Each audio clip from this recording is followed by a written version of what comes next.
Bismillahirrahmanirrahim. Assalamualaikum warahmatullahi wabarakatuh. Kembali lagi dengan saya, Muhammad Amgas Putra Murtado.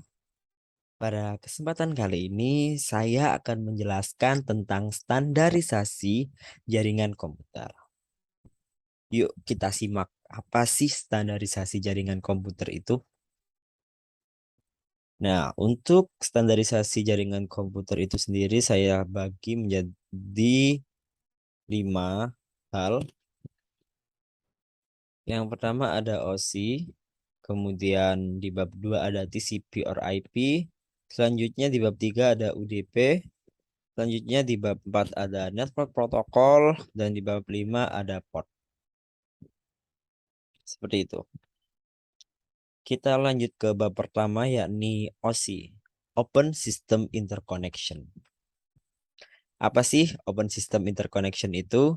Open System Interconnection adalah model atau acuan arsitektural utama untuk network yang mendeskripsikan bagaimana data dan informasi network dikomunikasikan dari sebuah aplikasi komputer ke aplikasi komputer lain melalui sebuah media transmisi sehingga mempermudah pengertian, penggunaan desain, pengolahan data, dan keseragaman standar vendor dan juga sebagai panduan bagi vendor agar device-nya dapat berjalan di jaringan. OSI sendiri memiliki 7 lapisan OSI layer. Pertama, untuk lapisan ketujuh ada application layer. Application layer pada OSI adalah pusat terjadinya suatu interaksi antara user dengan aplikasi yang bekerja menggunakan fungsionalitas sebuah jaringan.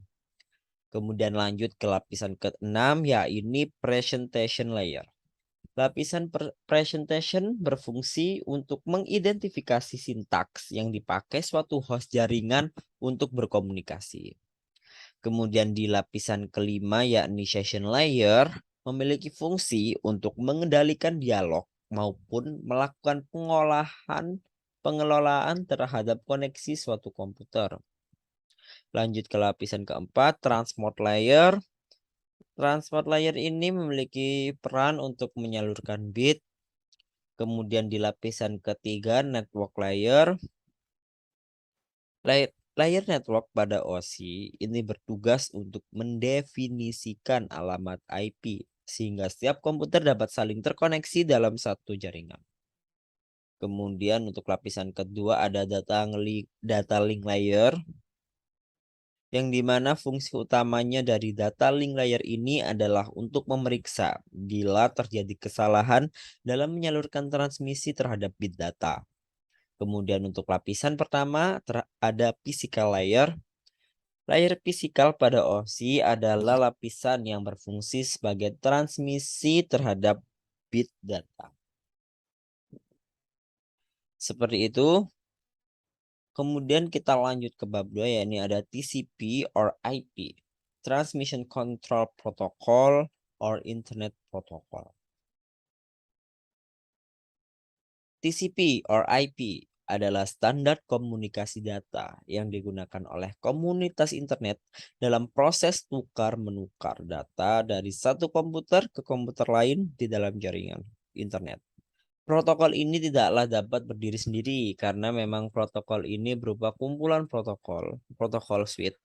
Protokol ini juga merupakan protokol yang paling banyak digunakan saat ini. Data tersebut diimplementasikan dalam bentuk perangkat lunak software di sistem operasi.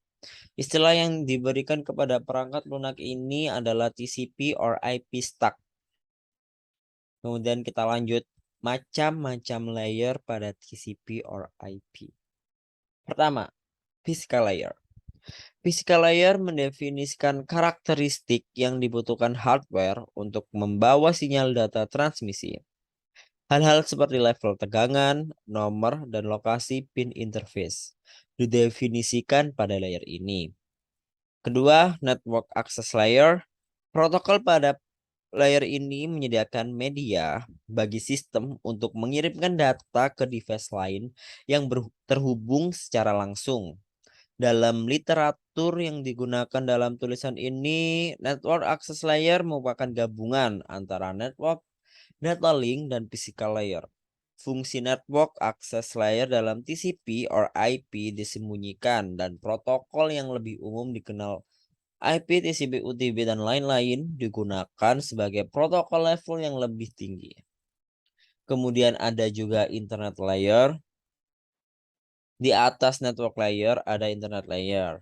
Internet protokol adalah jantung dari TCP or IP dan protokol paling penting pada internet layer. IP menyediakan layanan pengiriman paket dasar pada jaringan tempat TCP or IP network dibangun. Seluruh protokol di atas dan di bawah internet layer menggunakan internet protokol untuk mengirimkan data. Semua data TCP or IP mengalir melalui IP, baik incoming maupun outgoing, dengan mengabaikan tujuan terakhirnya.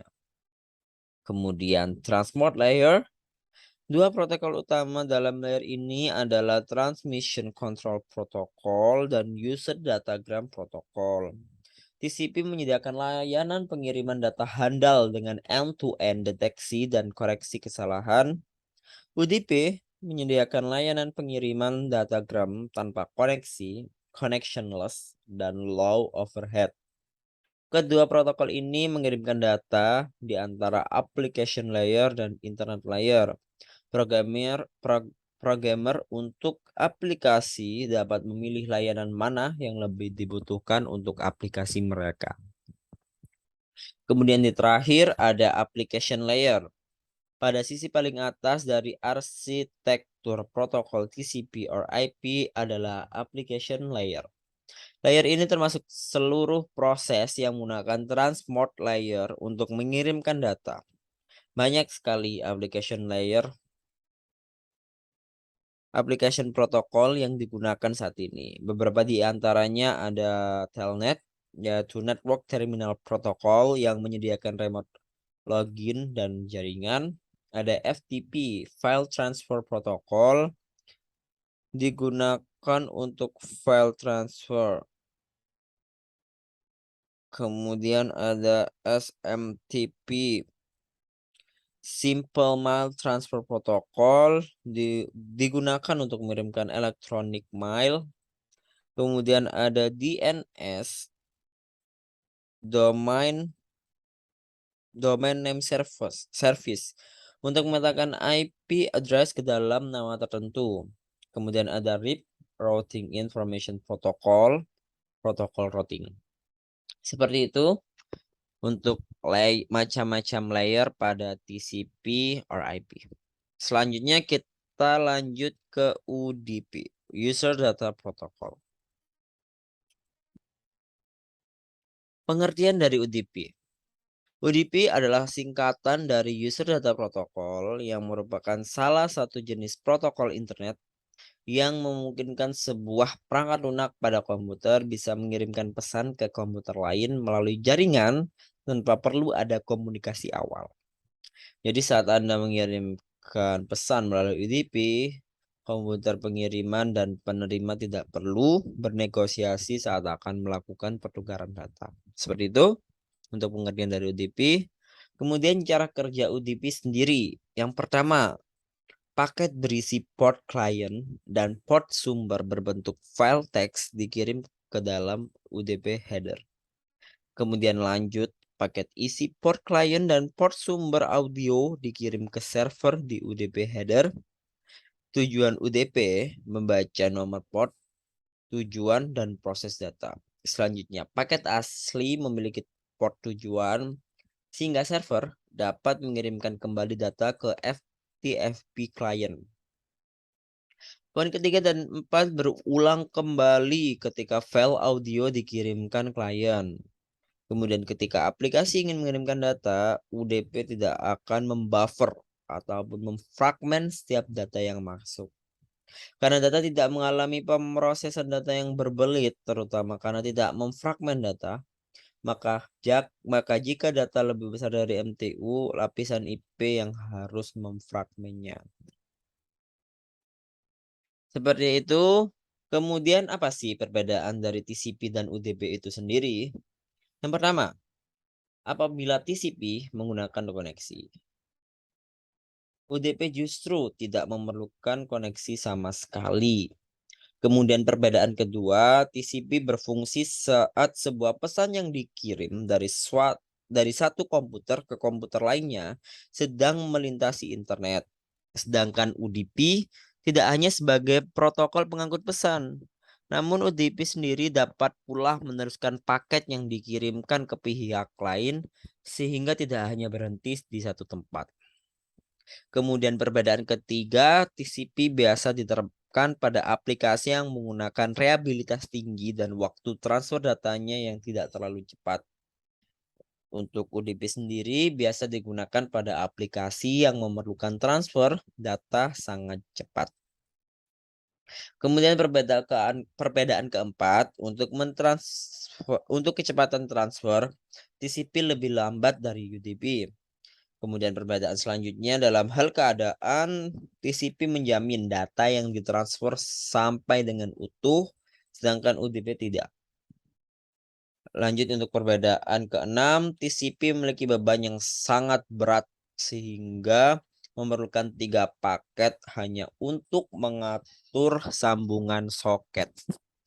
Namun UDP terkenal ringan karena tidak mengurutkan pesan, tidak melacak koneksi, dan lain-lain sebagainya. Dan untuk perbedaan yang ketujuh, TCP menggunakan 3 jabat tangan yaitu SYN, SYN-ACK, dan ACK. UDP tidak menggunakan jabat tangan sama sekali. Masih banyak lagi untuk perbedaan TCP dan UDP, namun yang dapat saya sampaikan 7 perbedaan terlebih dahulu. Kemudian kita lanjut ke bab 4 yakni network protokol. Protokol-protokol pengatur komunikasi. Network protokol. Yang pertama ada Serial Line Internet Protocol, SLIP. SLIP merupakan protokol yang memungkinkan pemindahan data IP melalui saluran telepon. Kemudian ada Simple Mail Transfer Protocol, SMTP. Protokol yang umum digunakan untuk pengiriman email. Protokol ini digunakan untuk mengirimkan data dari komputer pengirim email ke server email penerima. Kemudian ada Hypertext Transfer Protocol, HTTP. Protokol yang digunakan oleh World Wide Web, HTTP. HTTP mendefinisikan bagaimana suatu pesan bisa diformat dan dikirimkan dari server ke klien. Kemudian ada Telecommunication Network, Telnet. Protokol jaringan yang digunakan di koneksi internet atau Local Area Network. Kemudian ada File Transfer Protocol, FTP. Protokol internet yang berjalan di lapisan aplikasi yang merupakan standar untuk transferan file komputer antar mesin-mesin dalam sebuah internet network. Kemudian ada Lightweight Directory Access Protocol, LDEP. Protokol perangkat lunak untuk memungkinkan semua orang mencari resource organisasi, perorangan, dan lain sebagainya sebagai file atau printer di dalam jaringan baik di internet atau intranet. Ada juga Secure Socket Layer, SSL. Protokol jaringan yang paling banyak digunakan untuk enkripsi. Ditambah lagi SSL digunakan tidak hanya keamanan koneksi web, tapi untuk berbagai aplikasi yang memerlukan enkripsi jaringan end-to-end. Untuk memodifikasi SSL aplikasi Linux dapat menggunakan perintah A2Dismod. Kemudian ada Simple Network Monitoring Protocol, SNMP. Protokol yang digunakan untuk monitoring device di jaringan. Contoh, aplikasi yang menggunakan protokol ini ada MRTG, The Dude, dan lain-lain. Kemudian ada juga Secure Shell, SSH. Protokol jaringan yang memungkinkan pertukaran data secara aman antara dua komputer. Contoh perintah SSH user at IP server. Kemudian ada Post Office Protocol version 3, POP3. Protokol yang digunakan untuk mengambil email dari email server. Kemudian ada juga IMAP, Internet Message Access Protocol, protokol standar untuk mengakses atau mengambil email dari server. IMAP juga memungkinkan pengguna memilih pesan email yang akan diambil, membuat folder di server, mencari pesan email tertentu, bahkan menghapus pesan email yang ada.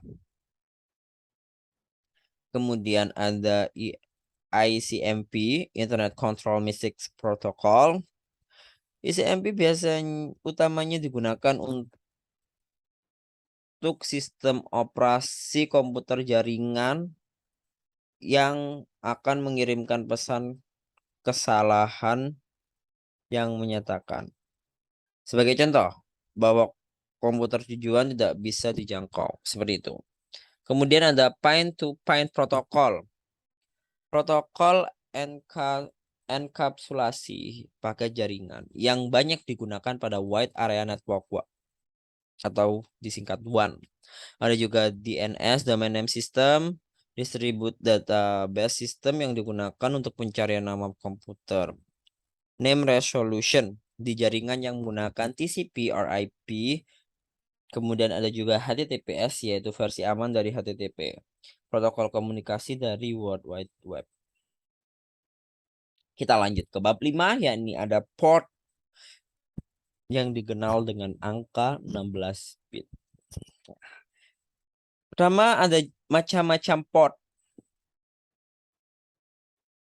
Ada well-known port yang pada awalnya berkisar antara 0 hingga 255, tetapi kemudian diperlebar untuk mendukung antar 0 hingga 1023. Port number yang termasuk ke dalam well-known port selalu mempresentasikan layanan jaringan yang sama dan ditetapkan oleh Internet Assigned Number Authority. Beberapa di antara port-port yang berada dalam range well-known port masih belum ditetapkan dan direservasikan untuk digunakan oleh layanan yang bakal ada pada masa depan. Well-known port didefinisikan dalam RVC 1060. Kemudian ada registered port. Port-port yang digunakan oleh vendor-vendor komputer atau jaringan yang berbeda untuk mendukung aplikasi dan sistem operasi yang mereka buat. Registered port juga diketahui dan didaftarkan oleh IANA, tetapi tidak dialokasikan secara permanen, sehingga vendor lainnya dapat menggunakan port number yang sama. Range registered port berkisar dari 1024 hingga 49.151. Dan beberapa port diantaranya adalah dynamical assigned port.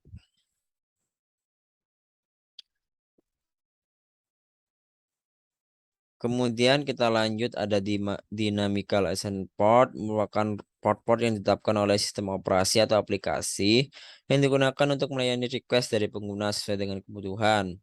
Dynamical assigned port berkisar dari 1024 hingga 65.536 dan dapat digunakan atau dilepaskan sesuai kebutuhan.